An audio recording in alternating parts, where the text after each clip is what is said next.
ഇനി Gulf വാർത്തകളിലേക്കാണ്. Hormuz കടലിടുക്കിലെ ഇറാന്റെ നടപടി മൂലം രാജ്യാന്തര തലത്തിൽ വ്യാപാര തടസ്സം രൂക്ഷമാകുമെന്ന് UAE മുന്നറിയിപ്പ് നൽകി. ഇറാൻ സമുദ്ര സുരക്ഷയെ ഭീഷണിപ്പെടുത്തുകയും ആഗോള സമ്പദ്വ്യവസ്ഥയെ തകർക്കുകയും ചെയ്യുകയാണെന്നും UAE ഐക്യരാഷ്ട്രസഭയിൽ ആരോപിച്ചു. ദുബായ് ബ്യൂറോയുടെ റിപ്പോർട്ട്. ഹോർമുസ് കടലിടുക്കിലെ ഇറാന്റെ നടപടികൾ മൂലം രാജ്യാന്തര തലത്തിൽ വ്യാപാര തടസ്സം കൂടുതൽ രൂക്ഷമായി വരികയാണ്. ഇറാന്റെ നടപടികൾ സ്ഥിതിഗതികൾ കൂടുതൽ വഷളാക്കുകയാണ്. ഇറാൻ സമുദ്ര സുരക്ഷയെ ഭീഷണിപ്പെടുത്തുകയും ആഗോള സമ്പദ് വ്യവസ്ഥയെ തകർക്കുകയും ചെയ്യുകയാണെന്നും UAE ഐക്യരാഷ്ട്രസഭയിൽ ആരോപിച്ചു. അതേസമയം രാജ്യാന്തര നിയമം ഉയർത്തിപ്പിടിക്കണമെന്നും അന്താരാഷ്ട്ര സമാധാനവും സുരക്ഷയും സംരക്ഷിക്കുന്നതിന് നിർണായക നടപടി സ്വീകരിക്കണമെന്നും UN സുരക്ഷാ കൗൺസിലിനോട് UAE ആവർത്തിച്ച് ആവശ്യപ്പെട്ടു.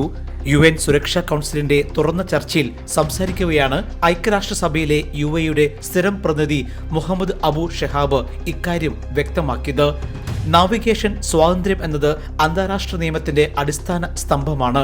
എന്നാൽ സമീപകാല സംഭവവികാസങ്ങൾ മൂലം സുപ്രധാനമായ ആഗോള വ്യാപാര പാതകൾ സംരക്ഷിക്കപ്പെടണമെന്നും UAE മുന്നറിയിപ്പ് നൽകി.